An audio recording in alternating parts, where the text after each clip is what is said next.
Hola, hola, hola, uno, 2, 3, hablando. Vamos a hablar un poquito de la cumbre de la OTAN, celebró su aniversario número 75, allí los países miembros de esta alianza exhibieron su apoyo a largo plazo para Ucrania y asumieron un compromiso de otorgar 40 mil millones de euros anuales para todo 2025. Los jefes de Estado y de gobierno aliados lo que hicieron fue participar hoy en una instancia de cierre del Consejo OTAN-Ucrania, donde estuvo también el presidente Volodymyr Zelensky, una sesión que puso punto final a esta cumbre. Los aliados de la OTAN han acordado que a medida que Ucrania continúa las reformas necesarias, vamos a apoyarla en el camino irreversible hacia la adhesión. Esto dijo Jens Stoltenberg, el secretario general de la OTAN, que ya se está despidiendo. Agregó: estamos muy cerca de nuestro objetivo.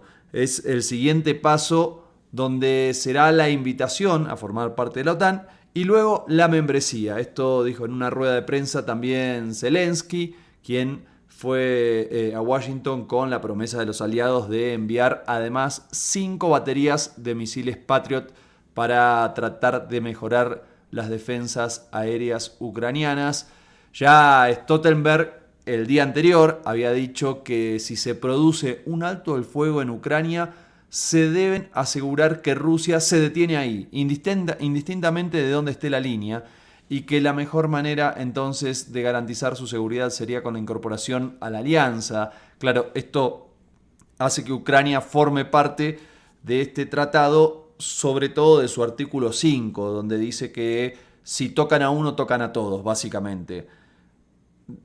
Cómo tocan a todos o cómo saltan todos, cómo salen todos a defender a ese que tocaron, eso sí que no lo aclara. Porque capaz que puede ser, a ver, gana Trump y podría llegar a decir, bueno, no, yo sigo participando, pero mi apoyo a Ucrania va a ser, le envío una carta de solidaridad. ¿Sí? No está claro, no está explicitado de qué forma tiene que ser.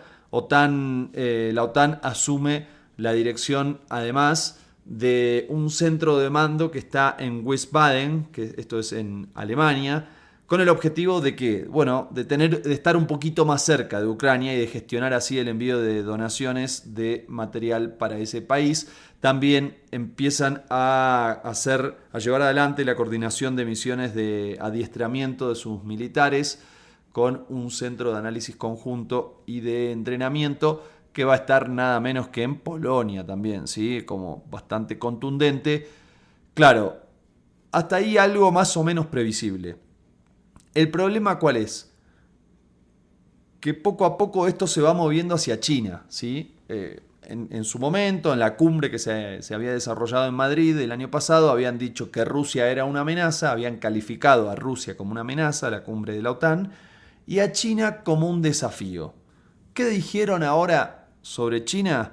Bueno, en primer lugar llevaron adelante una reunión con los socios de la OTAN del Indo-Pacífico. ¿Quiénes son estos? Australia, Nueva Zelanda, Japón y Corea del Sur. Todos países que están muy cerquita de China, ¿sí? Y claro, ¿qué dijo Stoltenberg? China se ha convertido en un facilitador decisivo de la guerra de Rusia contra Ucrania a través de su asociación sin límites y su apoyo a la base industrial de defensa de Rusia. Es decir, directamente lo está acusando de ser, lo dicen estas palabras, facilitador decisivo, ¿no? Y claro, a partir de allí hablan de la transferencia de materiales de doble uso, componentes de arma, equipamientos, materias primas. Todo eso dice y acusa Stoltenberg, el secretario general de la OTAN, sobre China. La OTAN y sus socios del Indo-Pacífico coincidieron en que China, y acá abro comillas, no puede seguir alimentando el mayor conflicto militar de Europa sin que ello repercuta en los intereses y la reputación de Beijing, ¿sí? Como diciendo, bueno, si ustedes siguen apoyando, siguen alimentando el conflicto militar en Europa, esto afecta la reputación de Beijing. Bueno, esto recordemos, porque además es la última, lo decía hace un ratito, es la última cumbre donde Stoltenberg va a participar como secretario. El próximo 1 de octubre lo va a suceder el ex primer ministro neerlandés Mark Rutte, quien ya recibió en este encuentro el respaldo de todos los líderes de la alianza para ser el futuro secretario general. Bueno, ahora vos te preguntarás, ¿y qué dice China al respecto? ¿No? Porque la acusación es fuerte. Uno ve a China y sí, es verdad que no, digamos que no tiene una relación de confrontación con Rusia, pero también es cierto que va tratando de hacer declaraciones como para encontrar una solución pacífica a lo que está pasando en este momento en Ucrania. Y que además, estratégicamente, China es una potencia emergente, al igual que India, los dos países más poblados de la Tierra, que si lo sumás a Indonesia y también a Irán, y aparece allí el eje de Brasil, Sudáfrica, los BRICS, Rusia, por supuesto, ahí, más países como Hungría. Acordate que Orbán esta semana se hizo una gira, es cierto que empezó por Ucrania, allí lo vio a Zelensky, pero después se fue a Rusia y de ahí a China, y hoy encima en el medio de la cumbre dijo que estaba dispuesto a llevar adelante una reunión, un encuentro, nada más y nada menos que con Trump, quien es, bueno, bastante crítico, por lo menos de esta lógica, de esta conformación de la OTAN y sobre todo de su mecanismo de funcionamiento, diciendo básicamente que el resto de los países no ponen lo que tienen que poner y que Estados Unidos se hace cargo de todo el presupuesto. Pero es cierto que hay en ese lugar, entre esos países, bueno, un cuestionamiento, un desafío al orden dominante,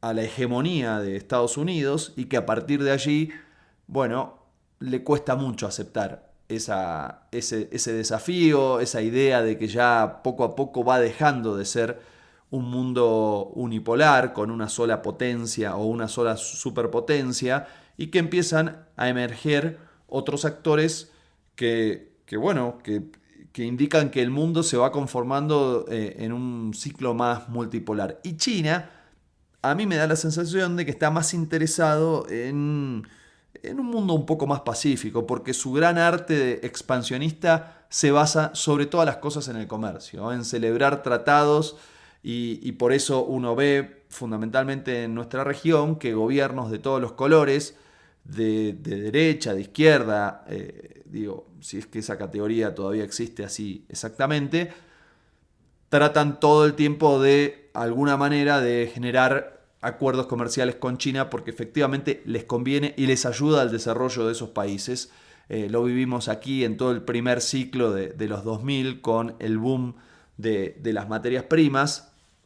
Ahora las cosas no son tan similares, pero de todas formas, bueno, aparece allí un actor que es importante, que tiene mucho peso, que le otorga mucho a los países dependientes, a estos países, que por supuesto se expande, se genera influencia en ellos, genera desacuerdos desiguales totalmente favorables para China y desfavorables para estos países, pero que evidentemente tiene bastante más para ofrecer que Estados Unidos. Y Estados Unidos, en vez de tratar de competir, tanto que les gusta esa idea del libre comercio, de competir y decir, bueno, si China se está expandiendo, bueno, yo también propongo otros mecanismos de expansión y de comercio que puedan mejorar la oferta china. Bueno, en vez de hacer eso, y apela a instancias un poco más provocativas, ¿sí? Llegando a veces a mostrar instancias bélicas.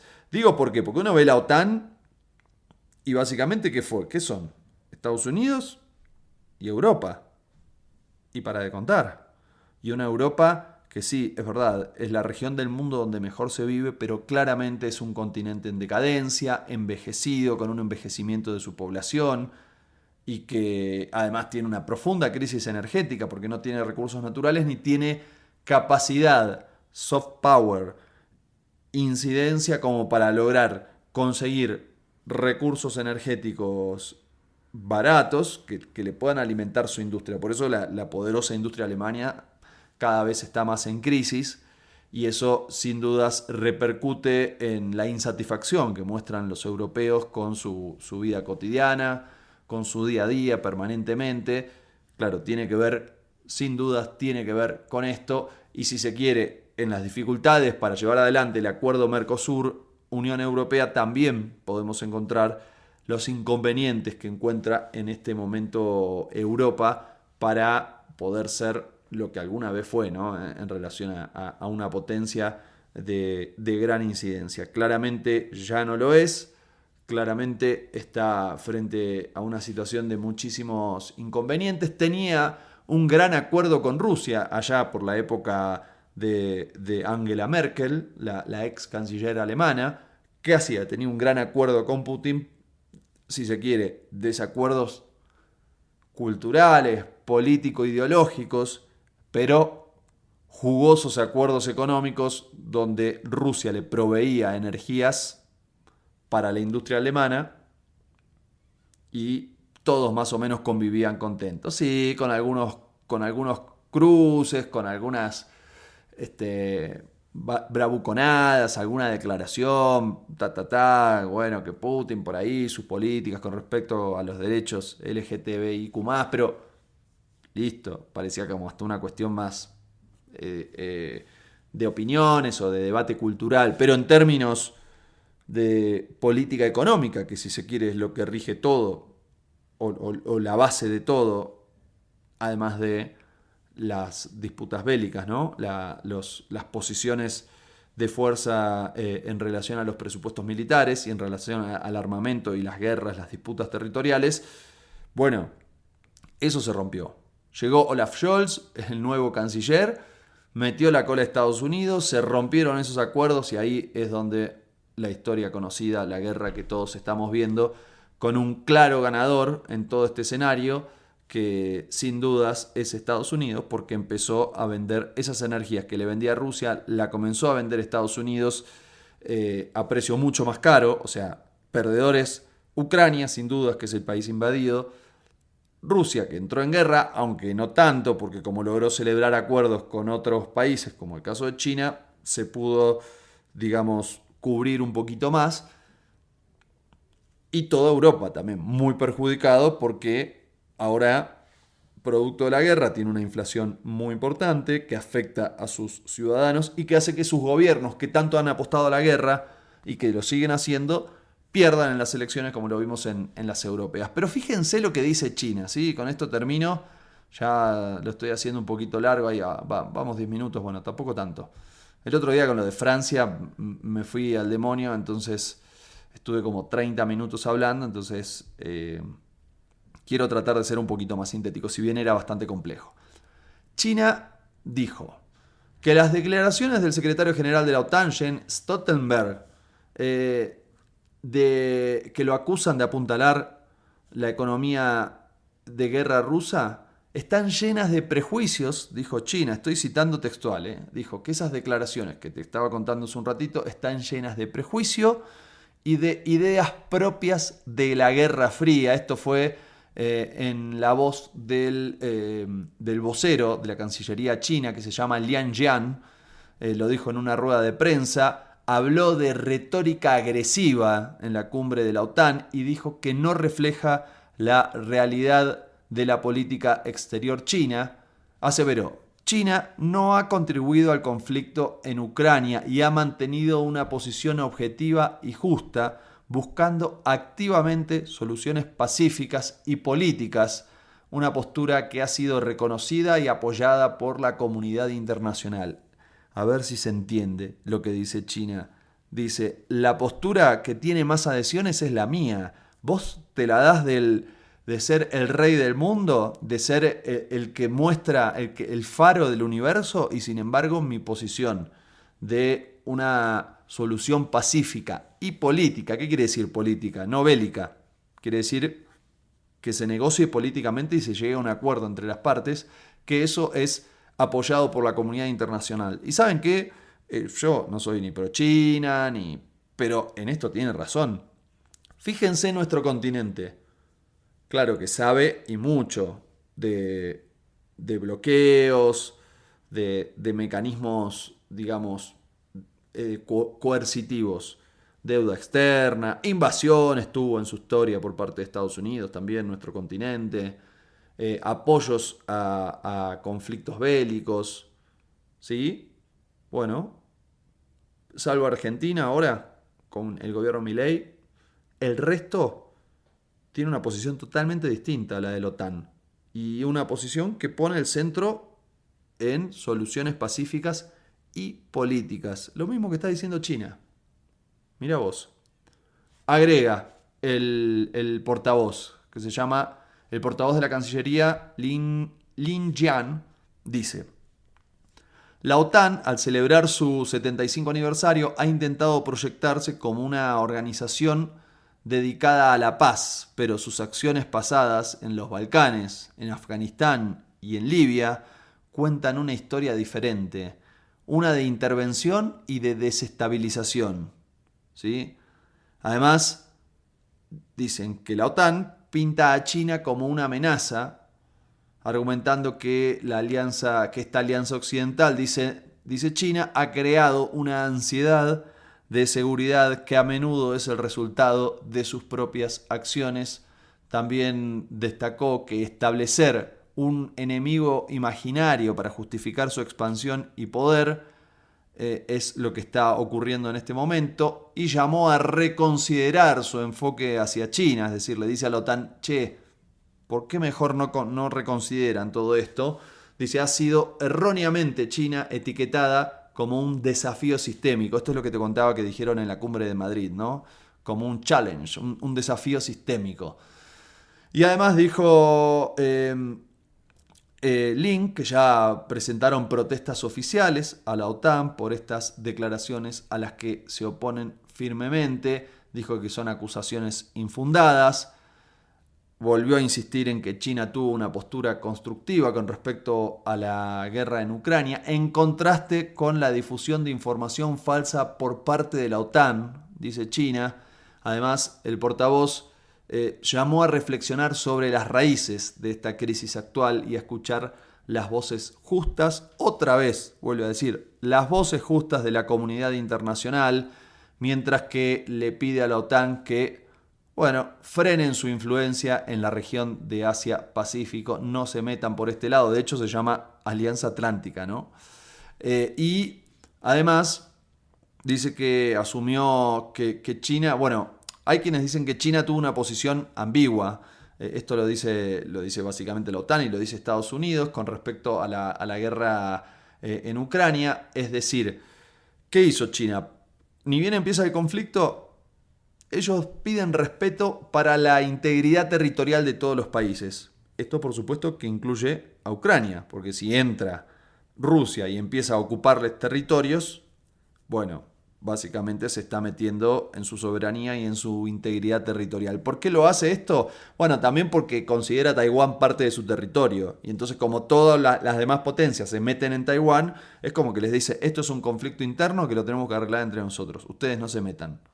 Y por algo China no reconoce a los países que sí reconocen a Taiwán, ¿sí? Porque consideran que Taiwán es parte de su territorio. Y de hecho, Taiwán considera que China es parte de su territorio también, ¿sí? Porque todos se llaman China. Es un largo conflicto, algún día lo podemos profundizar. Bien, y en el pasado mes de mayo, claro, Xi Jinping visitó nada más y nada menos que Serbia. ¿Se acuerdan? Y había hecho una gira europea, estuvo en Francia, pero después se fue a Hungría y también a Serbia. Y allí Xi Jinping, el presidente de China, dijo que nunca va a olvidar el bombardeo de la embajada china en Belgrado a manos de la OTAN en 1999. Porque así como ven, como esta fuerza se enoja mucho con Rusia, bueno, alguna vez bombardeó una capital europea y dentro de ella bombardeó a una embajada de un país como es el caso de China. Sí, estamos hablando de la OTAN, que por supuesto cuestiona muchísimo, muchísimo a Rusia, pero no dice nada de lo que está haciendo en este momento Israel, con una masacre reconocida que la vemos a menudo en las imágenes que envían las agencias internacionales, con bombardeos en terceros países a distintas embajadas. Bueno, una cosa descomunal, sobre la cual por supuesto la OTAN no dice absolutamente nada. Atención, cierro con este datito. Hoy también se conoció una noticia que tiene que ver con componentes con una decisión de Alemania para hacer que las empresas de telecomunicaciones, fundamentalmente Huawei y ZTE, tengan que ser sustituidas de las redes básicas de 5G de ese país, de Alemania, de aquí a finales de 2026, y también de las redes de acceso y de transporte de 5G hasta finales de 2029. Todo esto lo dijo la ministra del Interior de Alemania, Nancy Faeser.